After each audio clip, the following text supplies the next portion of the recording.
What a day, what a day. I am doing this live in the girls' room. Excuse me. Because Claire is sleeping in our room, in my room. And we have a sick kiddo in the living room, which is where everyone's at. So it's kind of like a wash of a day. But I still wanted to pop in and do this homeschool video.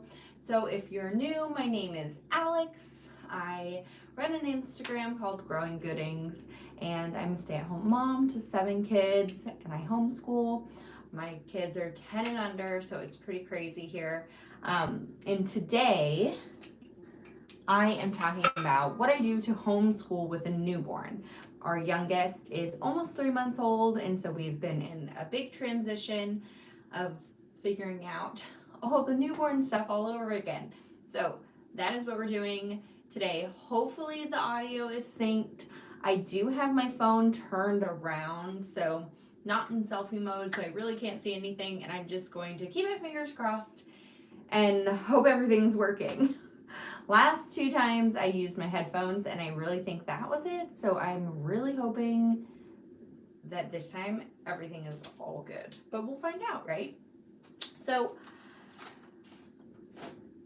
homeschooling with a newborn is intense. It's especially intense when you're adding new kiddos to school time, like we are doing this year, plus when you have kiddos that are stopping their nap time. And so that's where we're at. Emberly is 10, she'll be 11 in March, and she's in 5th grade. Ava is 6, and she will be 7 in March. Technically she's a 1st grader, but by homeschool world, we're in 2nd grade curriculum. Hannah and Heidi are 4.5. They will be 5 in July, and they just started their like preschool pre-K curriculum. And then the boys are 2.5. They'll be 3 in April, end of April. And so they are actually the ones that are not napping anymore. And then Claire is 3 months. So it has been a big transition, not just with adding a newborn, but also adding the amount of kids that we're like schooling, excuse me, that we're schooling throughout the day. I need some water. Isn't this the coolest water bottle? So I had a hydro flask, just a side note. I had a hydro flask forever and loved it. But postpartum, I'm so thirsty and I hate filling my water bottle up a million times. So I found this 1/2-gallon water bottle, and it has a handle, and it's really cute too. I found it on Amazon. I'll probably link it in the description after, but I absolutely love it. So back to homeschooling. So the last 3 months has been really a time of adjustment for us. The way we do our school, which some people agree with, some people don't, and that's okay, is we do school from January to like August, September, but it didn't always happen that way every single time. It kind of happened on accident. Basically what happened was when we started homeschooling in 2020, we really took 6 months off of like really schooling, like hardcore with a routine, to kind of like unschool and get in a rhythm. Also, we had newborn twin boys. The boys were born in April of 2020. So honestly, it was just like a big transition. And then we ended up moving. So we moved to our house that we're at now in December 2020. And that's when we were like, okay, this is fine.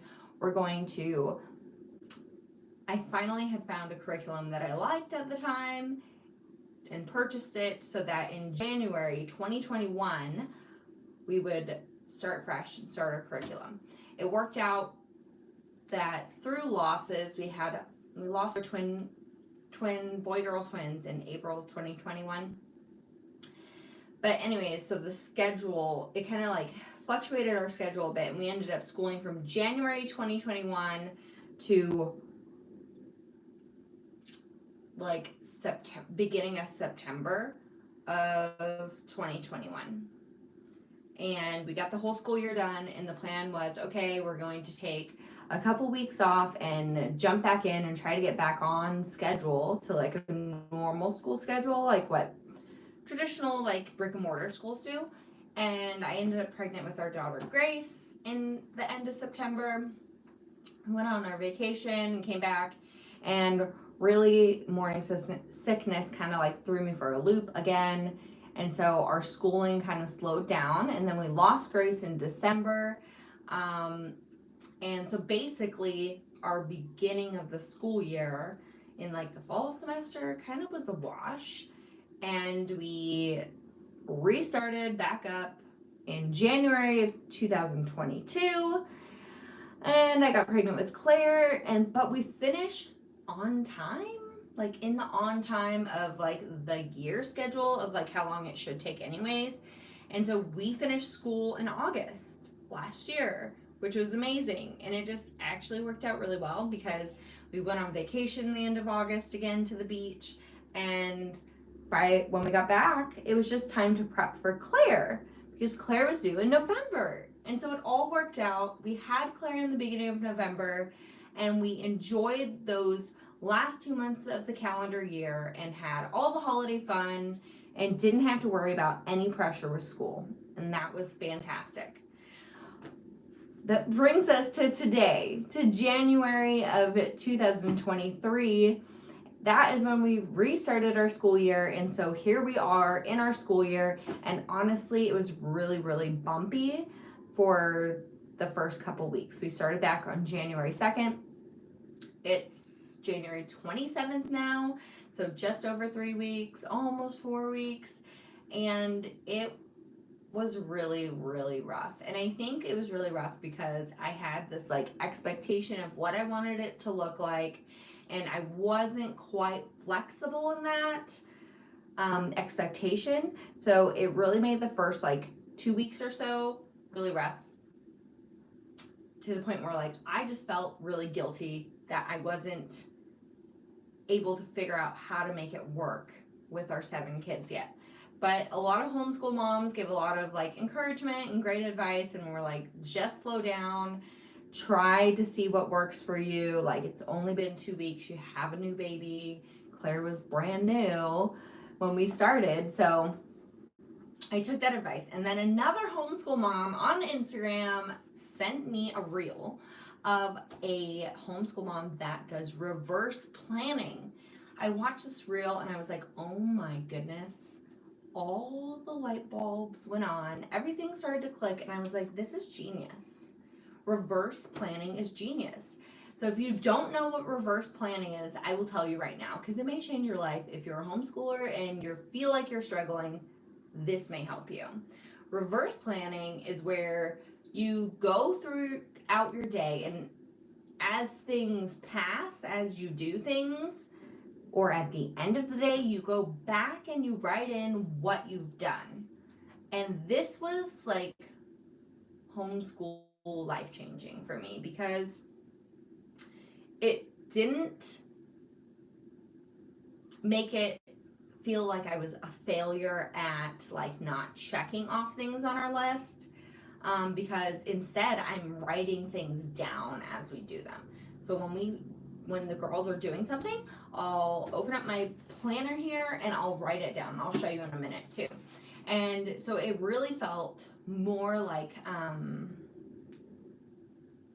I've accomplished more, like more gratifying to be like writing something down that I did something versus the crossing it off. And that's really funny for me because I love to-do lists. I think to-do lists are super fun. When I was younger, and although this was not a healthy way to use my to-do list, when I was really in my eating disorder, I would like write a whole to-do list on paper, but like not every row, but like back to back to back sentence kind of things. And then I would go through and I would cross them off as I did them. That is unhealthy. To-do lists are not unhealthy if they're done in a healthy way, obviously. I do really well with a to-do list. If there's like a couple things on my to-do list, then I cross it off and it feels great and I get it done. So that's typically how I've been like trying to tackle homeschooling too. Well, that's not really working for me right now in this season, and reverse planning has. So I'm going to show you on my planner some reverse planning that I've done. So I started it up on a Tuesday, and if you don't know, my mother-in-law comes on Tuesdays and spends the day with us. They live an hour away, so she loves her grandkids, and she always wants to come back and spend time with us. So Tuesdays she's here from like 9 a.m. to 7 p.m. and we absolutely love it. But basically that day's kind of a wash for us in terms of like schooling traditionally, because everyone wants to play with Momo and you can't deny that they're Momo or their grandma. So the first day I did it, this is kind of like what I ended up doing. I made a little key here just because I really wanted to make it visually appealing for me to want to reverse plan and not just be like some other thing where I'm like, oh yeah, I'm going to do that at the end of the day. Well, I have a newborn, so end of the day sometimes is at 1 a.m. or sometimes it's at like 6:30 and I'm going to bed with her. So I wanted to try it on this Tuesday, and I ended up putting in like, so they did ballet on that Tuesday, they did free play, we had Bible time, and Emberly had ballet again. And I was like, okay, that doesn't look like a lot, but maybe I'll try again. And the next day I did something different, and this is just a normal planner. I got it off Amazon and I'm making it work for me versus trying to find some like super cool homeschool planner. Like I know some people have really cool homeschool planners. This is just a normal planner. So the next day I split it between the kids. I put Emberly, Ava, Hannah and Heidi, the boys, and Claire. Why I put the boys and Claire, don't know. But this was great because then I was able to kind of mark off like, okay, everybody did free play at this time, lunch, and then see, Emberly did a different subject at a different time than Ava. And so this was my first day of really doing it like a full day without anybody interrupting us.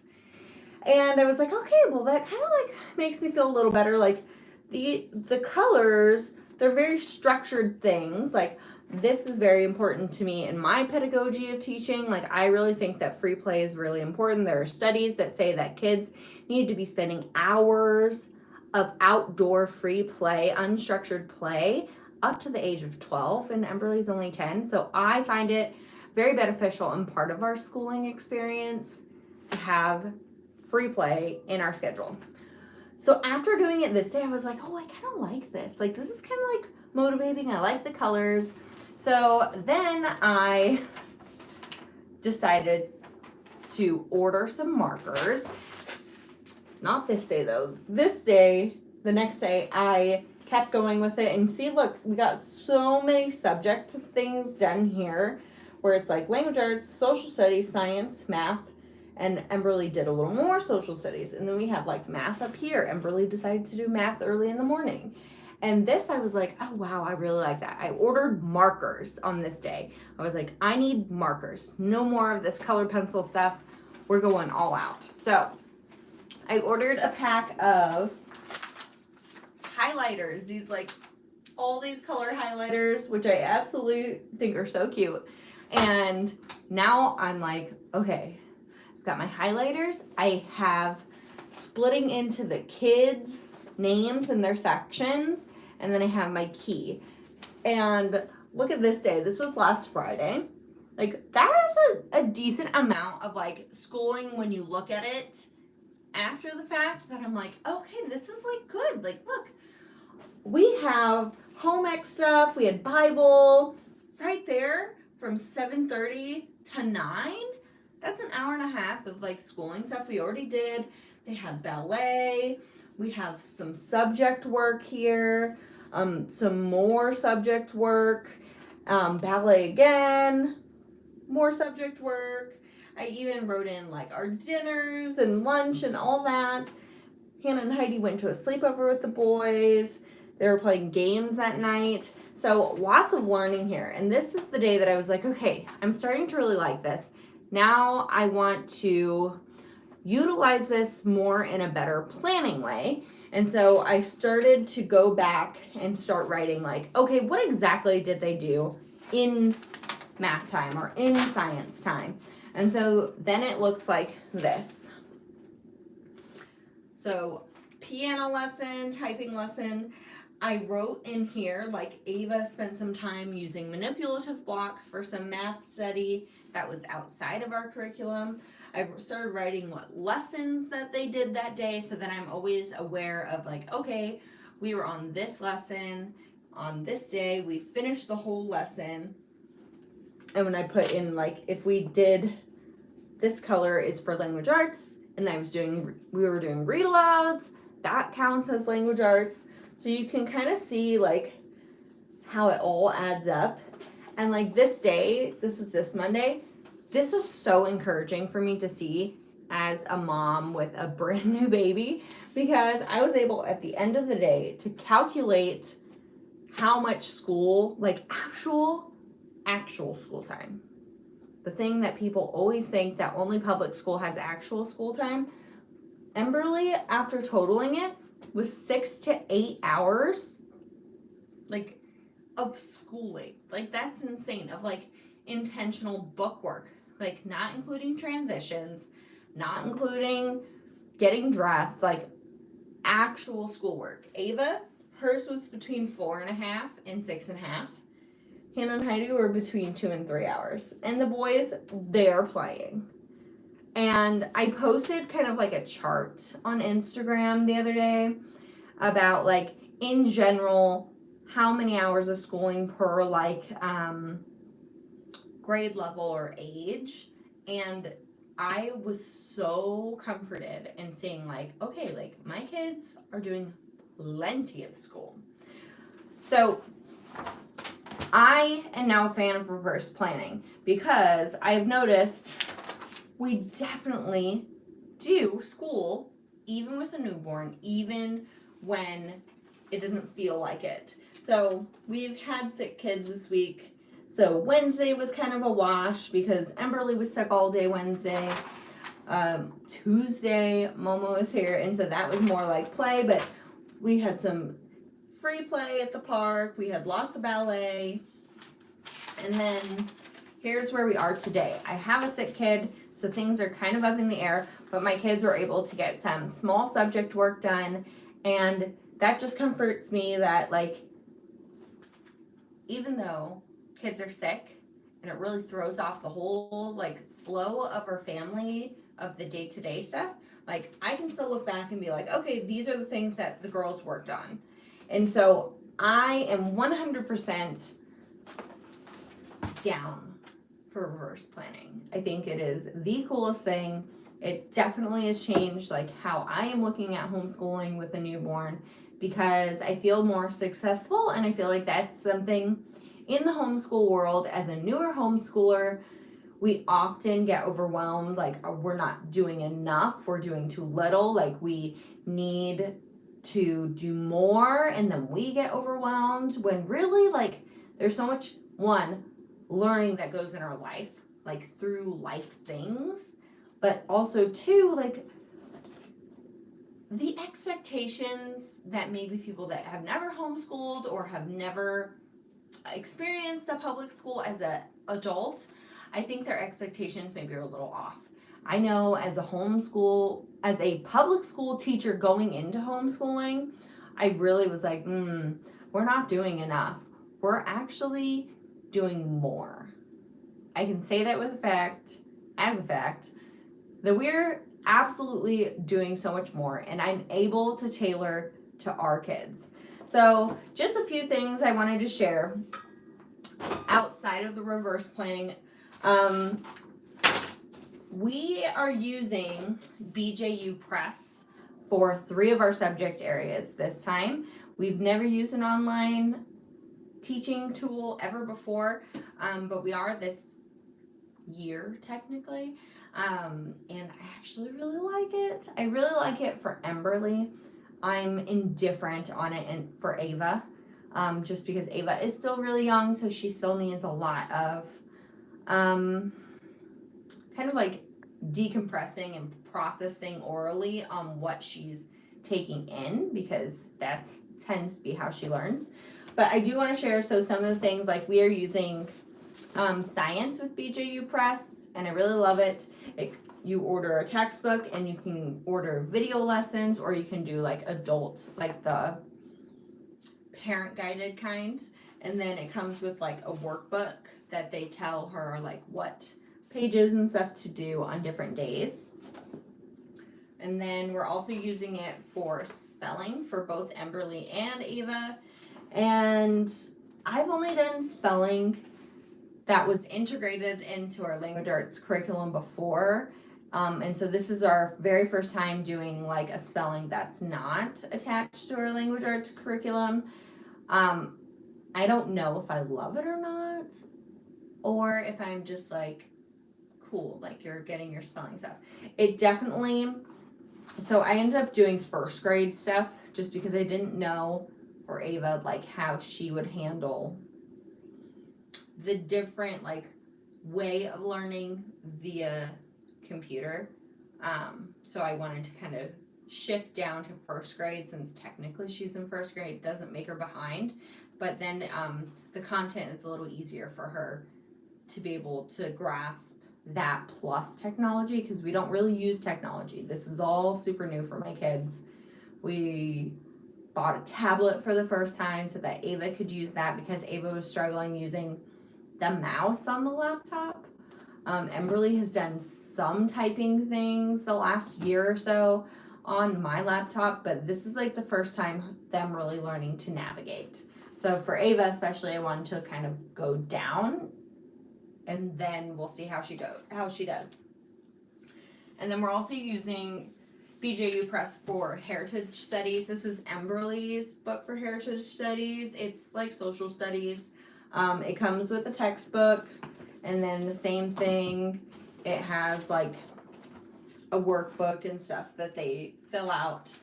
And what I've really enjoyed with this curriculum is it's a little more hands-off for me, so it's giving me some time to sit with Hannah and Heidi and do their lessons.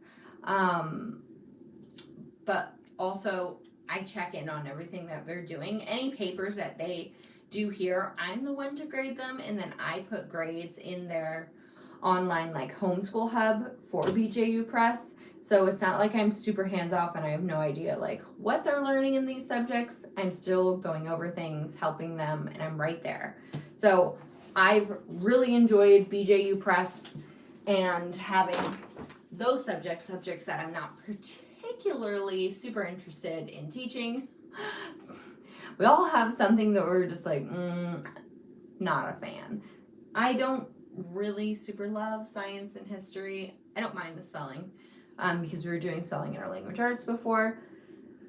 But I was really happy to be able to kind of hand that off where I don't have to teach that curriculum. It could be taught there, and I am the like support in it, which has been fantastic. But for our main curriculums, we use The Good and the Beautiful. So this is Ava's language arts, and this is Emberly's math. These I love. These I will keep them doing. I really, really love The Good and the Beautiful because it's a very classical education. They show a lot of classical art, classical literature. They do poetry. A lot of things that you're just like, that's really nice to kind of go back into those basic kind of things. And so I really enjoyed that. Emberly went to a charter school before that was a classical education, and so they did a lot of like art masterpiece stuff. They did poetry recitation, they read literary classics, and it was really, really, really nice. So going into the homeschool world, I kind of was leaning into that, and I love this because it's truly open and go. How many homeschool curriculums out there are not open and go? So many. So many. These are open and go. You literally open it and you start right away. Like, I love that it tells you in like the blue purple font what to say and what to do as the adult, which makes it super easy. and everything is like just well laid out. If you have to cut something, it's right there, and they make it so that it doesn't matter about the back page. It is so fantastic. I absolutely love it. They work in different like artwork into the language arts curriculum, which is amazing. So they're getting exposed to that, and it's not like they just show the picture. Often in the curriculum, they like have like a little blurb about who the artist was, their background, and they even spiral review with the art, which is amazing. So like they'll re-show a picture later down the road and that we had seen earlier and then bring it back up, or they'll be like, do you remember this artist that we went over earlier this year? Well, this is another painting that artist did. And I personally find that so comforting that they are spiraling in artwork. Like, of all the things, you're spiraling in artwork. Like, what a well-rounded education.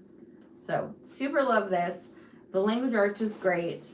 And I think that it will be beneficial because they do spelling and everything in here. But I think it will be beneficial to also have the spelling with BJU Press because it's a little more intentional. And then the math, we also really love with The Good and the Beautiful. So I think it's like 3rd grade and up. They do like little video mini lessons in the beginning of the math lessons, and I really like that. It's really great for Emberly. Let me find something to show. It's easy to look at. It does the same thing where it's like tells you what to say and what to do. I will say that the math in the language arts for the 5th grade is much more hands-off for me. There's not a lot of parent dictation because 5th graders can obviously read. So Emberly does a lot of those things by herself, and then I check her work, and then we'll go over things. So like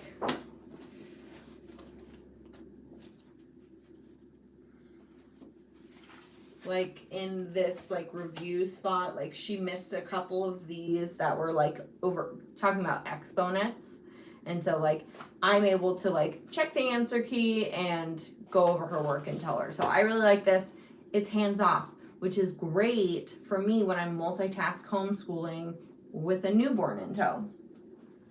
And then something else that I've been doing that I find really beneficial for having a newborn is my girls call it small subjects. They're not really small subjects, but on busy days when I'm trying to create a rhythm with a newborn is doing small subjects. Small subjects are these like little books of little things that the girls can do that basically are spiral review of different content for them. So that includes handwriting. We use The Good and the Beautiful for handwriting. Well, Emberly already did all the handwriting because she was ahead in some. And so Ava does handwriting for The Good and the Beautiful. And then Emberly, I have her using this one, Learning to Write, Learning Without Tears, Writing Without Tears, Handwriting Without Tears, using words. So we're using that. But so basically the small subjects are a whole bunch of like just little daily practice ones. And so there's everything from math to reading comprehension to correcting sentences. Emberly's has correcting paragraphs. Also includes Emberly does some typing stuff and some just like other small workbook things that are kind of just like extra things. And I think that is really helpful because on the days like we have sick kids or Momo's here or something comes up, we're really busy or life gets crazy and we're like, let's get some school in. It's much easier on these busy days or like days that are one-offs of sick kids to be like, hey girls, get your small subjects out. And it's basically a review of every single subject that we do: science, social studies, handwriting, math, grammar, language arts, reading. Like, they go through all the things and they're just short reviews. And I think that's really nice because even on sick days, where if you were in public school, your kid would come home and not do anything, I can at least get in a good like hour of independent schoolwork that they do these small subjects without me, and then I can go back and check it with them and be like, okay, Ava, you forgot to capitalize this or to do this punctuation, and go back to Emberly in the spiral review of math and be like, hey, you didn't do this one part right, like, let's fix it together. So I really like that, and I think that utilizing the small subjects, as my kids call them, has been super helpful in the newborn world, because even on the busy days, even on the days where Claire is screaming her head off, I can be like, hey, we're gonna touch base on all our small subjects and like get some learning done, some review done. So it's like our brains are still being used, but it's not like, okay, language arts is gonna take 30 to 45 minutes, and then math is going to take 30 to 45 minutes, all depending on the lessons, but it's a lot easier and it feels a lot more accomplishing to me and also Emberly and Ava. And the one thing I did not grab before I started today's live was Hannah and Heidi's curriculum. I love Hannah and Heidi's curriculum. So we are using Gather Round homeschool curriculum for Hannah and Heidi. It's their letters and numbers units. There's 4 of them. We're obviously only on the first one. And I went with this versus the Good and the Beautiful pre-K program, because I used Good and the Beautiful pre-K with Ava, and it worked fantastic. Absolutely loved it. Hannah and Heidi are a little more off in La La Land half the time. I think because there's 2 of them and they're just have a lot of energy. They're just different learners. So I needed something that was a little more slow paced for them, and this is perfect. You read like a little story that has some like phonics in it, and it pulls in some like faith stuff. So we're talking about Bible verses and Bible passages. You have a prayer time during that, and then we go to like these activities, and they're working on letter recognition, letter sounds, and numbers right now, and cutting skills, which Hannah and Heidi, their like fine motor skills in their hands have always been like a little behind maybe what like a normal singleton is. And honestly, it's pretty normal with twins to kind of have varied, like, where they fall on the spectrum. And our girls typically have been just a tad behind in that. It doesn't bother me personally, but knowing that, I really wanted to go with a slower curriculum. And so this one's great because it comes with cutting. So they're working on using their scissors, and that's really hard. Like, you never think about it, but these, like, you're using these and this, and you're squeezing. It's hard. Like, it's hard, especially if you haven't used that hand muscle in your fingers and stuff. So that was a side note. But that's what we're doing for Hannah and Heidi, and that takes, honestly, like 30 minutes max. And it has like language arts and math in it. And then with them, I'm doing like a read aloud, and so that counts for me because I think that reading aloud to your kids definitely counts as like learning, because a lot of kids learn through like stories and listening too. So that is what we're doing. That is how I am surviving homeschooling with a newborn. I finally feel like I'm having somewhat of a rhythm. When we do get started on school, it feels good. The expectations are there. People know what they're doing. They know where to go. And that is fantastic. Our schooling, though, because we have a Momo day, We tend to do some school on Saturdays and Sundays, and right now that's just the way it's going to be until maybe we get a little more consistency throughout our week. But I call it a win.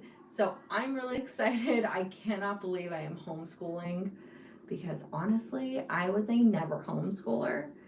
And here I am homeschooling 3 years in and absolutely loving it. Wow, super crazy. So that is all for today. Thank you for joining me on our homeschool chat about homeschooling with a newborn. I really hope that you gain something from this, the reverse planning. I hope you try it if you are feeling like overwhelmed with homeschooling. I found that was really great. We love our curriculum. I'll list